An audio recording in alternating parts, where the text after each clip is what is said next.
Alors, bonjour à tous, bonjour à toutes. Écoutez, c'est Sylvain. Aujourd'hui, donc, je suis co-founder et CEO d'Eldorado. Je tiens quelques minutes de retard. On se synchronise tous. Et bonjour à tous, parfait. Écoutez, j'ai la chance aujourd'hui d'accueillir Pierre-Édouard Berrion, qui est partenaire chez Raise Venture. Salut Pierre-Édouard. Bonjour, salut. Alors, peut-être un petit peu pour ceux qui ne connaissent pas Raise Venture et vraiment les différentes spécificités de Raise Venture, est-ce que tu pourrais introduire justement Raise Venture et les différentes actions enfin, différentes sources de financement que vous pouvez avoir pour les entreprises. Alors, on t'entend pas par contre, tu viens de te mute à mon avis, Pierre-Edouard.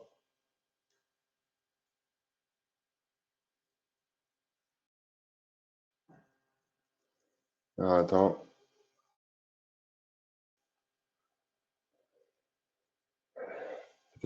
Non, désolé, tu es encore en mute. Attends, je vais regarder si moi je peux faire quelque chose de mon côté. Non, je peux pas. Il faut que tu actives le micro et que tu touches le truc toujours en mute. Oui, d'accord, hein, je suis pas le seul à ne pas entendre Pierre-Édouard. Est-ce que les participants vont nous dire oui, on est d'accord? Il est muet, oui, tout à fait. Ok, très bien. Voilà, Ah, rafraîchir un là, petit c'est peu mieux. Ouais, au top. Merci, Ah, Pierre-Édouard. C'est désolé, ni. je sais pas ce qui s'est passé. Voilà, désolé. Voilà. Tu m'as demandé Ça arrive. de me présenter et de présenter Race Venture. C'est Ouais, le simplement, groupe toi, te Race. présenter, donner un petit peu ton parcours, et puis après, Race Venture, voilà, l'aventure, l'histoire, et puis voilà, différents, un petit peu votre portefeuille, une présentation un petit peu générale de Ouais, vos ouais, bien sûr, activités, j'ai envie de dire, quoi. avec plaisir. Donc moi, je suis Pierre-Édouard Berrion. Ça fait quelques années maintenant que je suis investisseur de VC. Moi, j'ai rejoint Raise, le groupe Raise, il y a 2 ans et demi maintenant pour créer l'activité de venture. Auparavant, j'ai travaillé quelques années en tant que directeur d'investissement chez Idinvest Partners, où j'ai pu faire quelques deals sympathiques. Comme Zenly par exemple, comme Withings, comme Job Teaser et plein d'autres sujets. Quand on se présente, quand on est VC, on présente toujours ses succès et les belles boîtes, mais évidemment, il y a eu des histoires aussi un peu plus J'ai- compliquées, mais Avec la taille du portefeuille des Invest, c'est clair. voilà, et c'est sur les histoires plus compliquées qu'on apprend le plus, comme vous pouvez l'imaginer. Voilà, c'est comme ça. Et en fait, moi, j'ai rejoint Raise il y a maintenant 2 ans et demi, à l'été 2017, si je ne me trompe pas, parce qu'en fait, la démarche, c'était de créer un nouvel acteur du venture. Vous allez me dire, ouais, il y a 2 ans et demi, créer un nouvel acteur du venture, est-ce que ça servait à quelque chose? On en parlera tout à l'heure, les choses ont peut-être changé entre-temps, mais à l'époque, on considérait qu'il y avait beaucoup trop d'argent sur le marché, que l'argent dans le venture coulait à flot, qu'il y avait limite trop de VC, et dans ce contexte-là, quel était l'intérêt de créer un énième nouveau VC dont on n'avait pas vraiment besoin? C'est d'ailleurs une bonne remarque, et en fait, on a fait ça chez Race, parce que Race, c'est un animal un peu particulier dans le monde Ouais, c'est ça. Vous avez vraiment une spécificité. Ouais, il y a une spécificité assez forte. Alors maintenant, on dit modestement, c'est un groupe. Enfin, ça reste une start-up, hein, elle a été créée il y a 5 ans. À force de dire 4-5 ans, ça fait un peu plus de 5 ans maintenant. Ah, on t'a encore perdu en mute là. Ah, tu t'es re-muté. Désolé. Rafraîchis directement. Je pense que la solution fonctionnait nickel avant. Pour juste tous les participants, là, vraiment, n'hésitez pas à poser des questions et animer le débat, hein. Donc, c'était Adrien qui devait prendre le lead sur la discussion, mais vraiment, si vous pouvez alimenter, j'essaierai de modérer au mieux, de répondre à toutes vos questions au sujet de RES. Donc, je vais commencer par les sujets un petit peu généraux, j'ai envie de dire, de leur activité, avec la spécificité d'un fonds quand même philanthropique et là d'un fonds venture chez Raise. Mais n'hésitez pas justement à alimenter la discussion avec plein de questions. C'est pas grave, je disais à tous les participants qu'ils pouvaient nous poser toutes les questions et qu'on essaie de répondre au maximum pour aider en cette période, quoi. Ouais, désolé, je suis revenu. Et en fait, Raise, je disais, c'est un animal un peu particulier dans le monde du private equity. Tu viens de le dire à l'instant, qu'il y a une dimension philanthropique et bienveillante très importante pour Mhm. différentes raisons. La première, c'est que déjà, on a cet état d'esprit qui est qu'on ne retrouve pas uniquement chez Raise, mais qui est quand même vraiment porté chez Raise. Et en fait, la spécificité de Raise, c'est que toutes nos activités d'investissement tournent autour d'une fondation philanthropique que vous connaissez peut-être, qui s'appelle Raise Sherpa. Philanthropie, qui dit philanthropie dit effectivement tout est gratuit, tout ce que propose la Fondation est gratuit. Et principalement, les activités de la Fondation, c'est d'octroyer des prêts d'honneur de 100 000 euros à taux zéro, différés de remboursement sans garantie, et de proposer des programmes d'accompagnement, encore une fois philanthropiques, gratuits, avec un écosystème de partenaires qu'on a construit avec le temps, qui regroupe plein de monde. On a 2/3 des boîtes du CAC 40 qui nous accompagnent et qui donnent pas mal de temps. On a des acteurs comme Bain, Gide, Accuracy, des gens comme ça qui nous donnent du pro bono et qu'on arrive à animer et à mettre au service de nos startups. Et évidemment, tout l'écosystème des sociétés du portefeuille Raise qui s'entraident et qui aident. Et tout ça est animé par une équipe formidable de la Fondation. On a 6 personnes à temps plein qui s'en occupent. Alors 6 personnes à temps plein pour... De la fondation, c'est vraiment de l'activité Raise Sherpa. Uniquement à la fondation Raise Sherpa. Et de mon point de vue, c'est une des principales raisons pour lesquelles le fait que ce système fonctionne vraiment, c'est qu'on a 6 personnes dont c'est le métier d'animer tout notre écosystème, nos partenaires et les startups. La fondation, elle a... Animé, ça va de l'animation, excuse-moi de t'interrompre, c'est animation, sourcing aussi des sociétés. Comment est-ce qu'on fait justement pour appliquer un prêt d'honneur chez Raise? C'est quoi vraiment les conditions? J'imagine qu'il faut forcément une dimension aussi éthique, tout du moins, où il y a des valeurs qui sont très bien ancrées. Pas nécessairement, et c'est là où le système Raise est assez intéressant aussi, c'est qu'il a une dimension bienveillante, philanthropique, mais l'idée des fondateurs à la base, qui sont Clara Guémard et Gonzague de Blinière, c'était d'apporter une dimension philanthropique sans détruire la performance économique et le professionnalisme du fait d'être investisseur. Parce qu'il ne faut pas oublier que cette fondation est financée par le fait que les équipes d'investissement qui gèrent les fonds d'investissement chez Raise redonnent une partie de leur carry d'interest pour financer la fondation. C'est une sorte de give back à l'américaine qui fait que on investit, on fait bien notre travail, on gagne de l'argent, dans notre jargon on appelle ça le carry d'interest, qui peut être notre bonus si vous voulez sur la performance. Et sur le prochain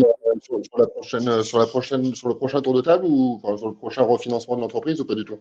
Le carry d'interest, il agit à quel moment? Eh ben, dès qu'on le touche, on redonne la moitié à la fondation pour la financer.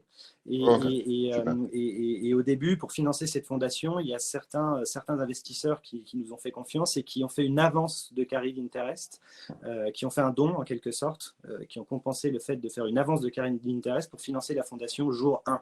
Parce qu'effectivement, quand on gère un fonds de venture ou de private equity, le carry interest, il arrive plutôt à partir de minimum 5 ans et en général, c'est plutôt 8-10 ans.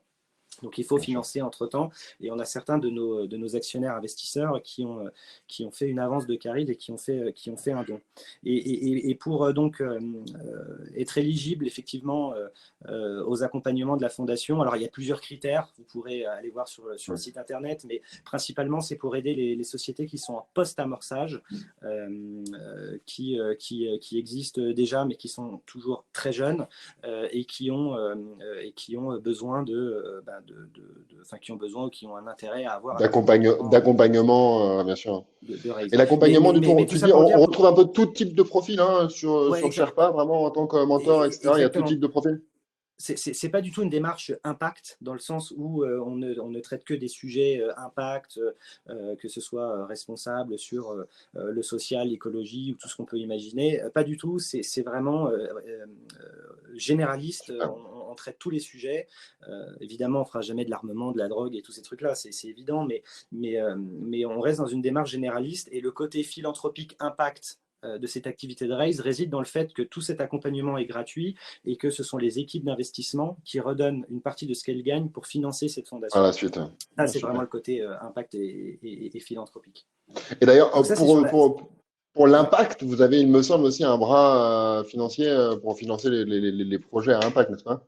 Oui, tout à fait. Dans le groupe Raise, on a 4 activités aujourd'hui qu'on appelle nous Profit, qui sont un fonds de capital développement plutôt sur les industries traditionnelles. Le fonds s'appelle Raise Investissement. Il investit dans des sociétés d'industrie traditionnelle avec une certaine taille. C'est plutôt des ETI rentables comme la maison du whisky, les crèches Babylou, Nature et Découverte, pour ne citer que les marques un peu B2C que vous pourriez connaître. On a aussi une activité immobilière On a Raise Immobilier qui investit dans l'immobilier tertiaire parisien. On a le fonds, l'activité que je représente, Raise Ventures. On a 150 millions sous gestion et on investit dans des sociétés des tickets de 1 à 7 millions dans des sociétés de croissance, plutôt des séries A, série B. Et effectivement, tu le mentionnais, le dernier né de la famille, c'est une activité pour le coup purement impact. C'est un fonds d'impact qui a été sponsorisé, seedé par la Fondation de France, qui a été notre premier partenaire investisseur de ce fonds. Ce fonds est toujours en levée de fonds. Il a un objectif de levée de 200 millions d'euros.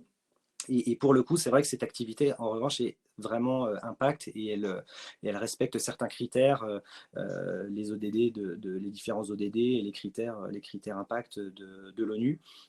Mais c'est une activité à part entière. Donc, vous l'avez compris, ces 4 activités profit, donc ont une logique d'investissement relativement classique dans le but de gagner de l'argent, de faire des bons investissements. Et si on fait bien notre travail, une partie des plus-values de ces investissements reviendra à la fondation pour la financer et ainsi créer un cercle vertueux et pouvoir animer notre écosystème. Super. Écoute, c'est impressionnant un petit peu toutes les actions que vous pouvez, toutes les mesures que vous pouvez justement, que vous avez mis en place pour soutenir l'écosystème. Pour que je comprenne bien, nous, la plupart de notre audience, hein, comme tu sais très bien, c'est des startups, c'est de l'INO. Donc, ils pourraient éventuellement solliciter soit Ray Sherpa, si en effet ils sont éligibles pour avoir des prêts d'honneur, obtenir surtout un mentorat pour justement les solliciter et avoir un genre des conseillers finalement quoi, qui peuvent t'aider. Et ton fonds que toi tu gères, donc à 150 millions. Et donc, je pense un petit peu, on va essayer d'axer la discussion, non pas que ça soit super aussi intéressant, le capital dev, l'IMO et l'impact. Mais bon, pour être franc, ça aurait peut-être moins bien en parler que le venture. Ouais, voilà. Donc, concentrer un petit peu sur l'activité ventures. Peut-être juste pour terminer sur l'activité non-profit Raise Sherpa. Tu peux me dire à peu près des stats au niveau de sociétés accompagnées, de volume aussi de prêts d'honneur octroyés. Bien sûr. Et puis après, on passe après. Volontiers. Sur la fondation, alors j'ai plus les chiffres exacts en tête parce que ça bouge tout le temps, mais on va dire qu'il y a eu entre 300 et 400 sociétés qui ont été accompagnées depuis le début. Depuis 5 ans, c'est ça? Entre 300 et 400 qui ont été accompagnés, donc qui ont soit bénéficié d'un prêt d'honneur, d'un programme d'accompagnement ou d'interaction très concrète. Il y a eu une cinquantaine de prêts d'honneur d'octroyés, donc ce fameux prêt d'honneur de 100 000 euros. Et sur les sociétés qu'on a accompagnées un petit peu connus et qui sont entre-temps devenus des stars, on va dire. C'est que Mano, par exemple, a été une des premières sociétés à obtenir un prêt d'honneur. Vous avez eu Cheers, vous avez eu Celency, Brocant Lab, vous avez eu Miro, toutes ces sociétés, donc au stade auquel elles étaient éligibles, donc maintenant ça doit remonter il y a 4-5 ans, elles étaient en post-amorçage, elles ont bénéficié de ces prêts d'honneur et elles sont passées par l'écosystème Raise. Enfin, elles sont toujours d'ailleurs dans l'écosystème Raise, mais elles ont pu bénéficier de ce prêt d'honneur. Et depuis, il y en a eu 50 d'octroyés. Et donc ça fonctionne plutôt bien. C'est super, vraiment, ces communautés. Ouais, et quand je viens de citer tous les noms tous les noms qui ont eu ce prêt d'honneur, on peut dire que l'équipe de la fondation a plutôt eu le nez creux et la capacité à sélectionner des entrepreneurs à qui je pense elle a apporté des choses, puisque les entrepreneurs en question, que ce soit Thomas Rebaud, Philippe de Chanville de Mano et les autres, sont plutôt contents et n'hésitent pas à s'impliquer dans notre écosystème et à en quelque sorte rendre un peu ce que la fondation a pu leur donner aussi, et c'est vraiment super, quoi. Et du coup, là, sur les 6 personnes qui sont sur l'activité Sherpa, c'est vraiment. Et après, promis, vraiment, on switch sur ton activité.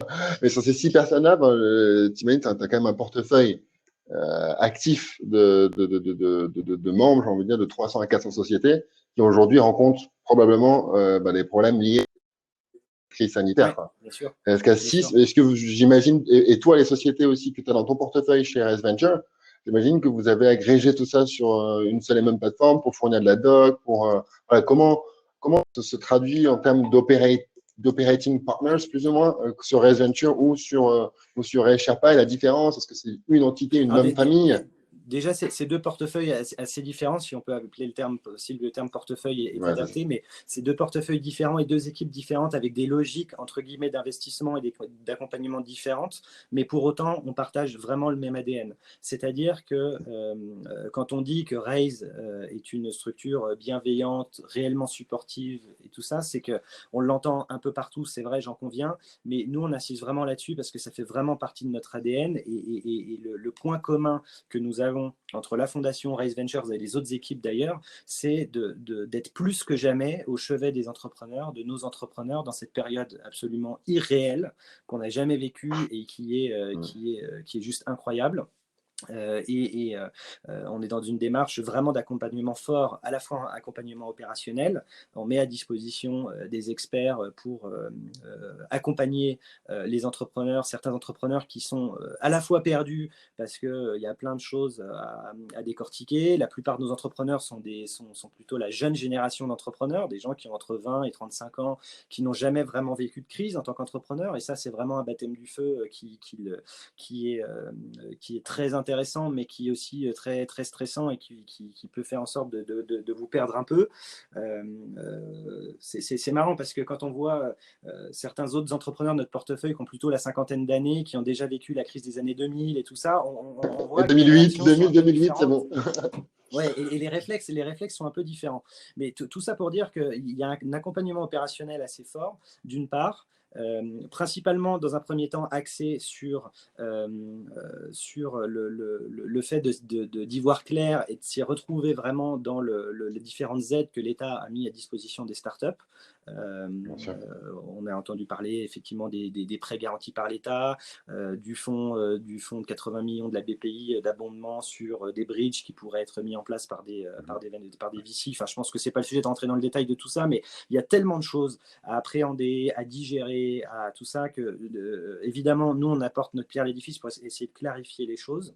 Ensuite, surtout, l'implication que nous avons, c'est sur les conseils à adopter par rapport à notre vision qu'on a en tant qu'investisseur, surtout de dire il faut faire maintenant des plans, il faut réviser les business plans et faire des business plans qui soient très différents et qui prennent en compte l'impact de cette crise.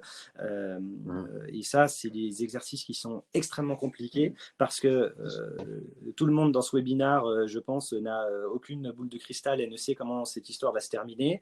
Il y a une incertitude absolument énorme qui est source d'angoisse et de stress très important.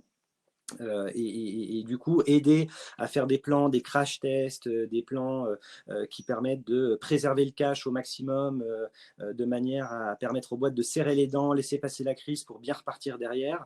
C'est vraiment des sujets qui sont fondamentaux aujourd'hui. Et c'est là, en tant que VC ou en tant qu'accompagnateur avec la fondation, on joue notre rôle pour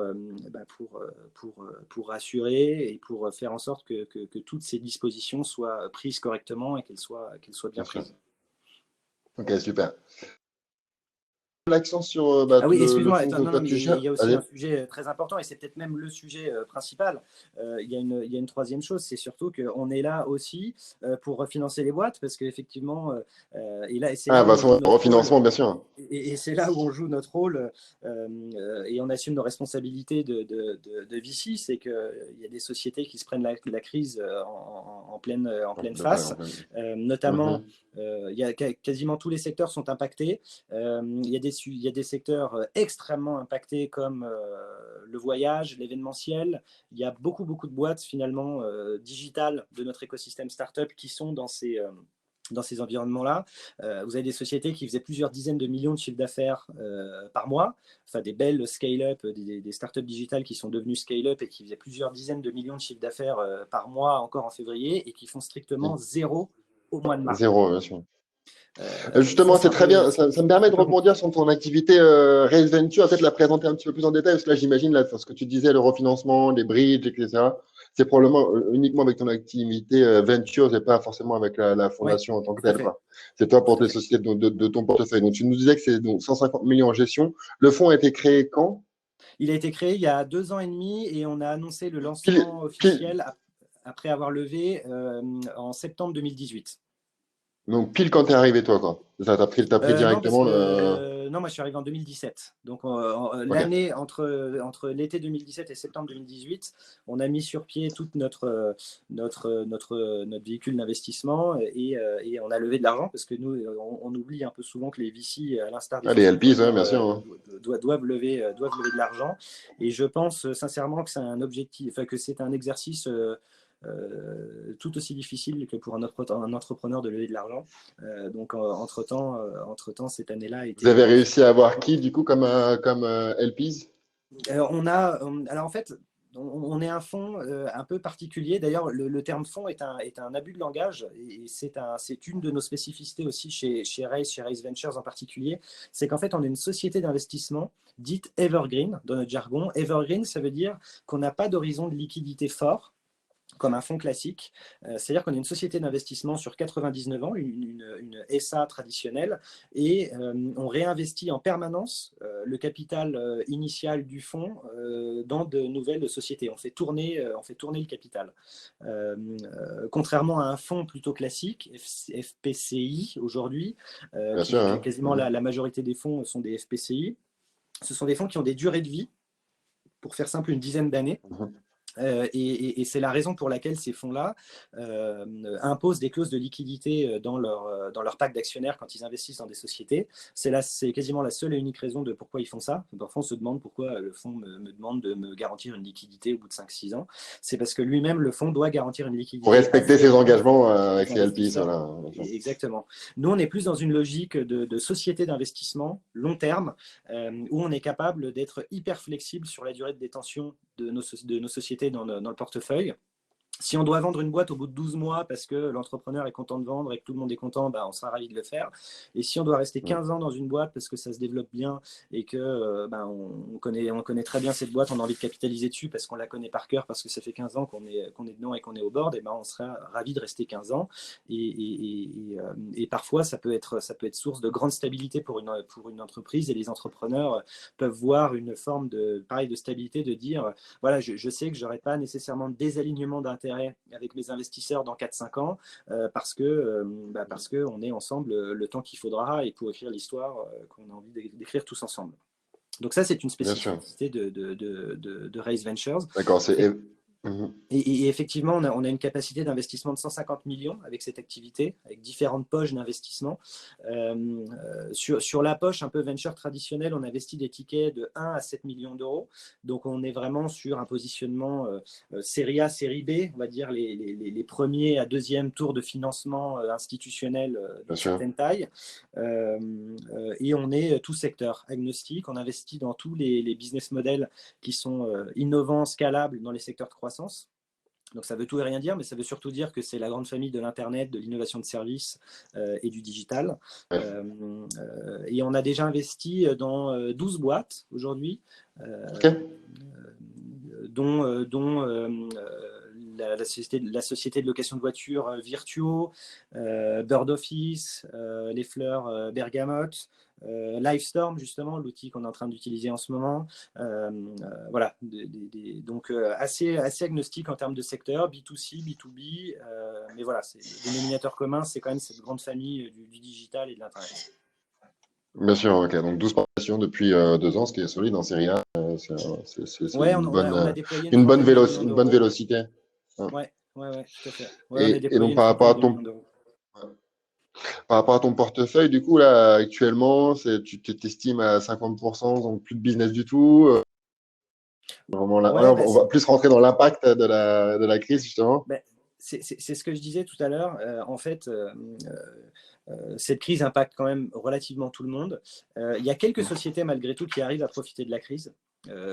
Par exemple, l'outil qu'on est en train d'utiliser, Livestorm, est un outil vraiment qui permet aux gens de résoudre des solutions dans son contexte de crise. Mais c'est vraiment des sociétés, de mon point de vue, qui sont assez exceptionnelles. Enfin, c'est vraiment l'exception qui confirme la règle.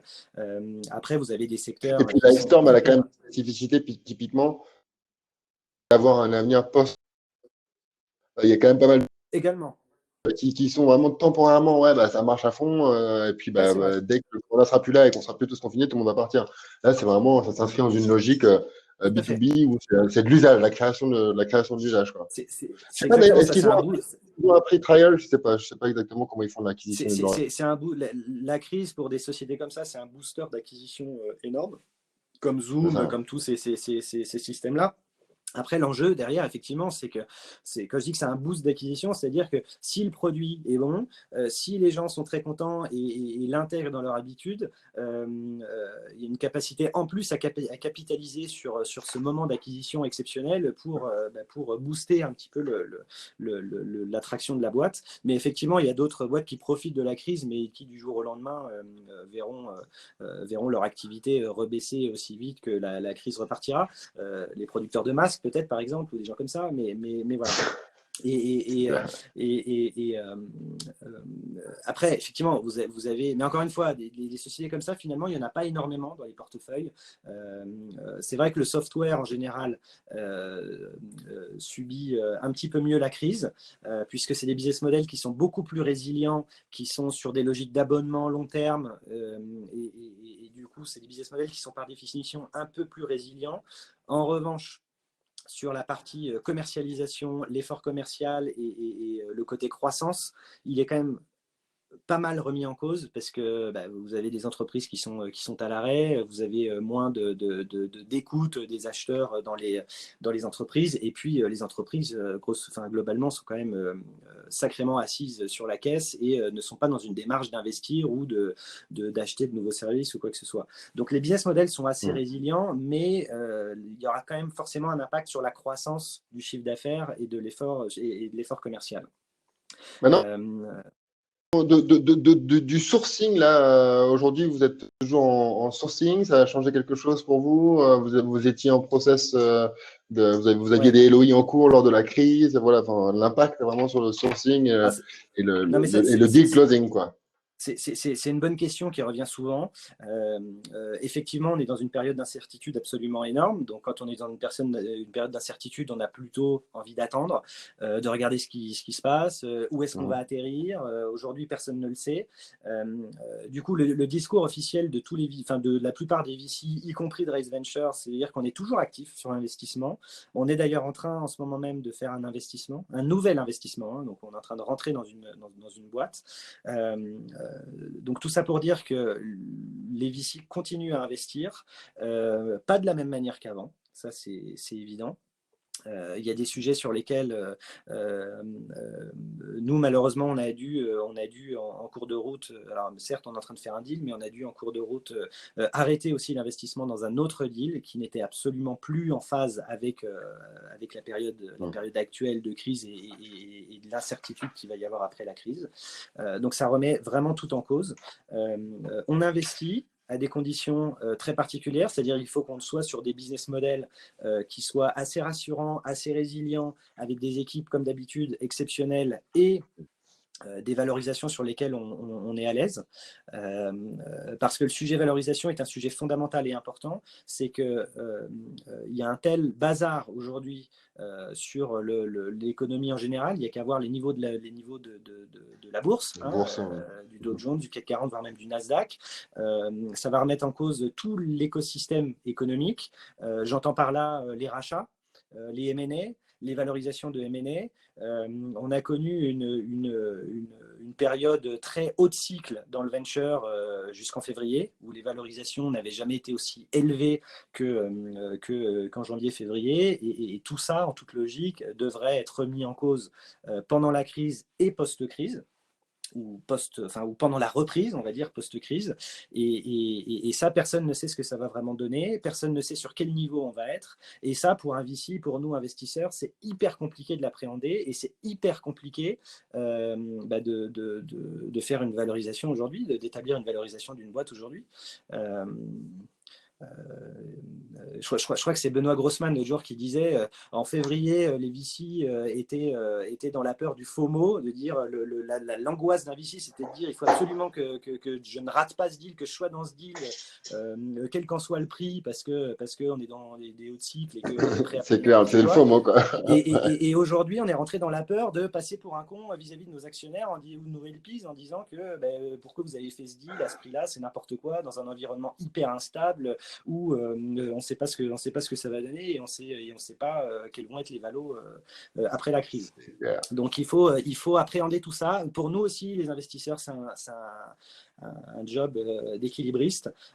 Donc on continue à investir pour synthétiser à des conditions spécifiques et sur des business models et des équipes un peu particulières. Mais j'ai pas envie de tenir le discours rassurant, mais qui est faux, en disant que rien n'a changé pour les VC. Les VC continuent d'investir aux mêmes conditions qu'avant. C'est évident. Non, bien sûr. J'étais justement avec Serena.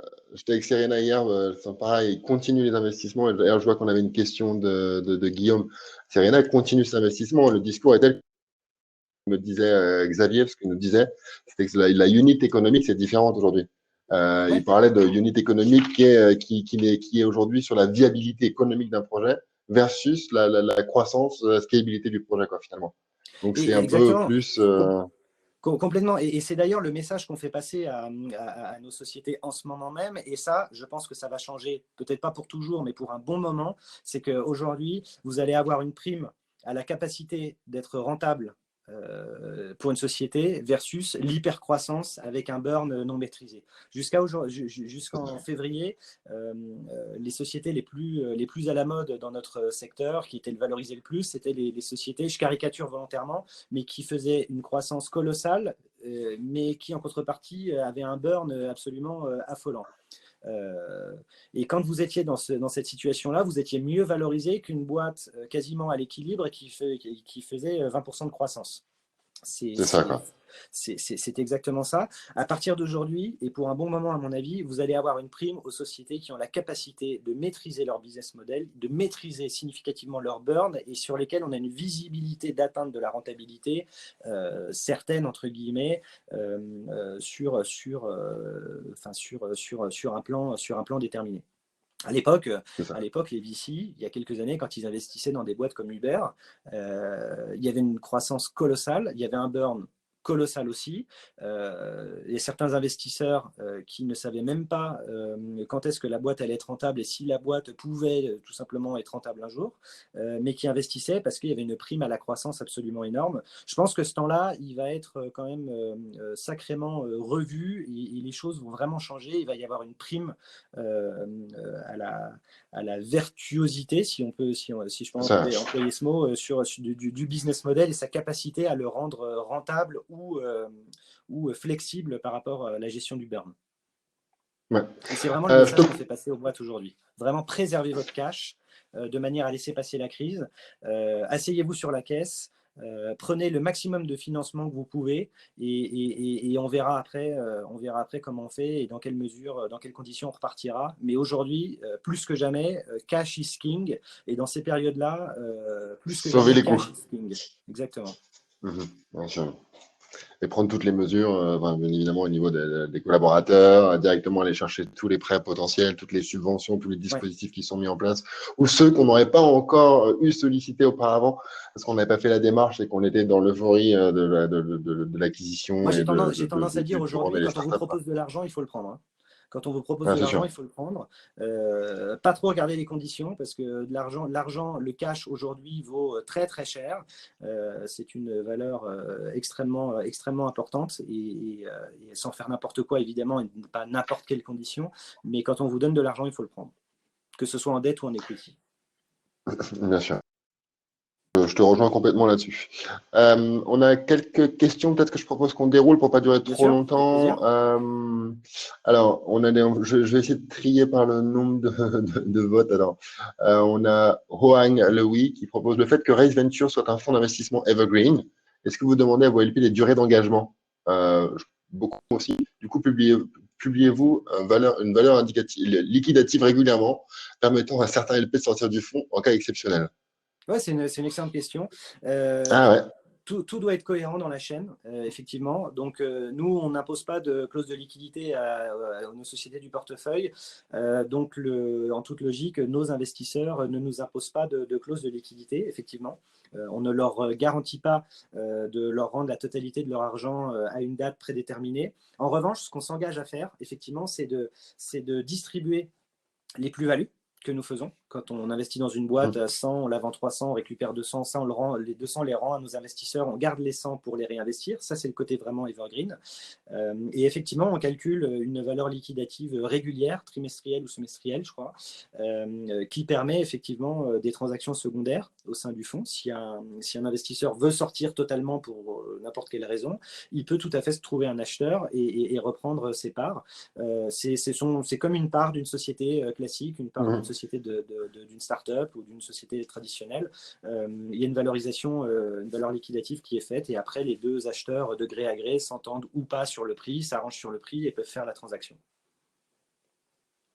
Ok, super, c'est très clair. Il y a Nering qui nous dit, à part le digital, les applis et le web, est-ce que vous investissez dans les techno et produits deep tech ou énergie? À partir du moment où vous êtes secteur agnostique, donc j'imagine que vous le faites aussi, quoi, non? Ce que je disais tout à l'heure, tout ce qui est innovant et scalable, y compris la deep tech, l'énergie, on peut regarder sous l'angle effectivement deep tech software. Après, on n'ira pas faire ce qu'on appelle de la clean tech, des choses comme ça, du hardware clean tech, des choses comme ça. Il y a des fonds spécialisés pour ça, c'est des stratégies vraiment particulières et des savoir-faire très spécifiques. L'équipe Raise Venture n'est pas spécialisée là-dedans, du coup, on ne fera pas ça, mais l'angle software, deep tech, y compris angle software, green, énergie, médicale, tout ça sous l'angle software, on peut tout à fait faire et on regarde des dossiers d'ailleurs dans ces secteurs. Okay. Super. Mais on ne fera pas de biotech. On ne fera pas de biotech qui, encore une fois, comme la clean tech, sujet très spécifique avec des expertises spécifiques qu'on n'a pas. Pas d'investissement en 2020 selon Serena. Si Serena, alors on l'a eu hier, Guillaume, donc il a dit qu'il allait quand même investir. En effet, dans ça, je pense qu'on a bien on a bien argumenté sur le sujet.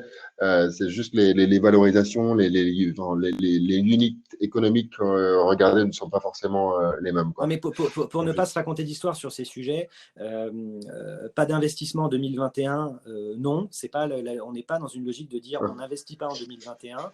On regarde quand même des dossiers. Moins d'investissement en 2021 qu'en 2019. Je pense que c'est une évidence pour tous les VC.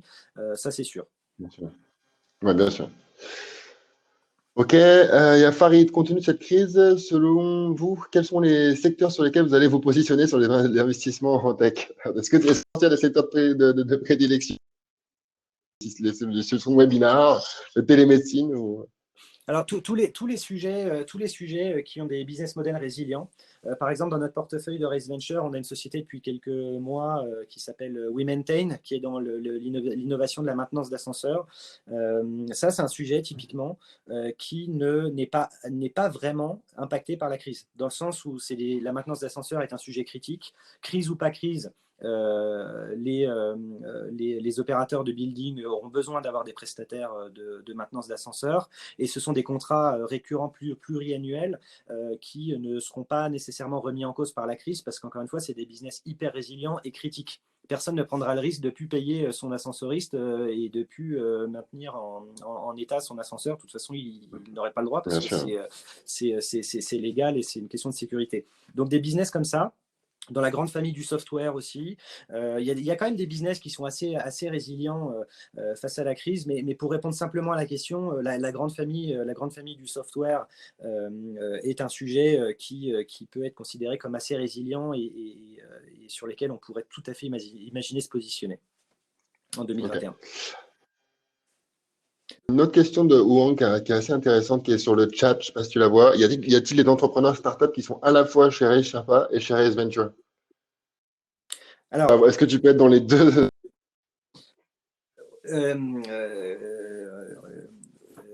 Oui et non. C'est-à-dire, pas en même temps. Question compliquée, Wang. Non, mais c'est une bonne question parce qu'effectivement, comme il y a une dimension philanthropique d'une part et profit de l'autre, on n'a vraiment pas le droit de faire un mélange des genres et on ne peut pas d'ailleurs faire un mélange des genres et on ne le fait pas. Donc, il n'y a pas de sociétés qui sont à la fois dans la fondation et accompagnées par Raise Venture pour des soucis de conflit d'intérêts et puis de mélange des genres. En revanche, vous avez des sociétés qui ont pu être accompagnées par la fondation et qui par la suite ont bénéficié d'un investissement de Raise Venture. Mais à partir du moment où Raise Ventures est rentré, la société a dû couper toutes les relations qu'elle a pu avoir avec la fondation. Donc, non, pas en même temps, mais oui, sur des périodes différentes. Ok, peut-être on fait une dernière question, parce qu'à la fin, il ne faut vraiment pas qu'on s'étale non plus. Lucas, vous parliez du fait que les investisseurs d'Uber avaient plus d'envie de croissance que de rentabilité. Ouais. Ok, c'est clair. Comment cela se justifie-t-il, étant donné qu'Uber a aussi été créé dans une période de crise en 2009? Quel enseignement on tirait pour aujourd'hui? C'est une C'est une bonne question, Lucas. C'est une excellente question. Après, tout est une question de conviction et une question de dynamique de marché. Aujourd'hui, on vit une crise de demande. Ce qui est assez rare dans l'histoire moderne de nos sociétés occidentales. On a plutôt connu des crises d'offres et une crise de demande provoque des incertitudes quand même assez importantes. Après, on ne va pas débattre du timing à laquelle les investisseurs sont rentrés dans Uber en période de crise ou pas, mais tout réside sur cette conviction et sur le fait de est-ce que les sociétés vont être en mesure de pouvoir se financer plus tard ou pas. Aujourd'hui, alors je ne me rappelle plus exactement précisément de l'état d'esprit des investisseurs à l'époque et du cash disponible sur le marché du venture à l'époque, mais aujourd'hui, il y a quand même un stress, surtout des investisseurs, des VC et aussi des entrepreneurs, c'est de dire, est-ce qu'on va être en mesure de soutenir ce genre de société ces prochains mois, ces prochaines années, avec cette incertitude que nous vivons aujourd'hui? Est-ce qu'il y aura encore du cash sur le marché du venture? Est-ce que les fonds de venture vont être toujours en mesure de lever de l'argent? Et est-ce est-ce qu'on va être en mesure de sortir les sociétés du portefeuille, que ce soit en M&A ou en bourse? Tout ça sont des incertitudes absolument énormes. Ça changera peut-être dans 2 mois, dans 3 mois, on y verra peut-être plus clair, ou je ne sais pas trop, mais en tout cas, dans ce contexte d'incertitude, prime à la rentabilité et à la capacité de burner le moins possible. Ça, c'est sûr. C'est ça. Ok, bah écoute, je sais pas si tu veux rajouter quelque chose, Pierre-Edouard. Nos participants, on a encore 41 participants qui nous regardent. Je sais pas si c'est un petit mot de la fin. Non, mais un petit mot de la fin, s'il y a beaucoup, parce que j'ai l'impression qu'il y a quand même pas mal d'entrepreneurs dans l'audience, et moi je voudrais quand même vous rassurer un petit peu sur le fait que effectivement la période est irréelle et très difficile. C'est pas la première crise que nous vivons.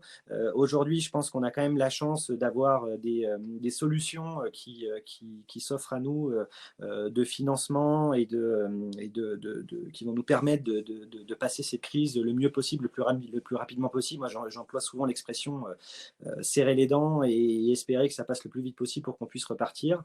C'est pas la première crise, c'est probablement pas la dernière.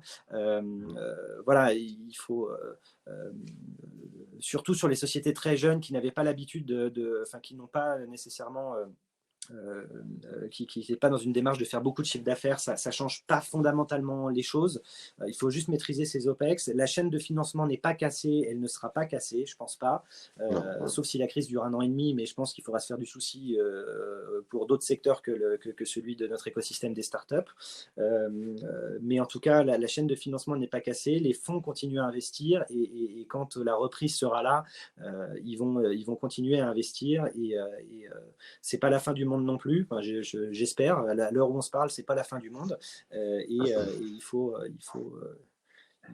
serrer les dents et préserver son cash et puis prier pour que ça passe le plus vite possible. Exactement. Écoute, merci Pierre-Edouard. Je vous remercie à tous et à toutes d'avoir participé à ce webinaire. On se retrouve demain et je vais remettre justement ce webinaire ensuite sur notre YouTube et sur notre blog aussi, comme ça on pourra le partager. Et puis je te contacterai, Pierre-Edouard, si tu as des ressources intéressantes ou mettre des hyperliens vers les différents Raise Venture échappe à comment appliquer, etc. Ou alors appliquer directement via Eldorado. Ok, merci à tous. Je vous souhaite une excellente journée. Salut Pierre-Edouard. Merci beaucoup à tous. Au revoir. Bye.